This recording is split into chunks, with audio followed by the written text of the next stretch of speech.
एउटा कोसी ढुङ्गा त साबित गरि नै सकेको छ। बाँकी हामी हाम्रो व्यवहारले देखाउनेछौँ, हाम्रा प्रतिबद्धताले देखाउनेछौँ, हाम्रा कठोर र हामीले गरेको कर्मको परिणामले हामी देखाउनेछौँ। त्यस कारणले यहाँ मैले भन्नुपर्छ कि इतिहासको पुनर्लेखन गर्नु छ। हाम्रा अग्रज र पुर्खाहरूले इतिहासप्रति गरेको त्रुटिलाई हामीले सच्याउनु छ। त्यो जिम्मेवारी बोधका साथ हामीले यो पार्टीमा एकता गरेका छौँ, यो बिन्दुमा हामी भेट भएका छौँ।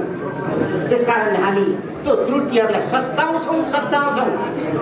जताबाट तपाईँहरू नाप्नुहोस्, जताबाट तपाईँहरू विषयलाई बुझ्नुहोस्, इतिहासमा गल्ती भएको छ र त्यो गल्तीलाई हामी निसङ्कोच निश्चय नै हामी सच्याउनेछौँ।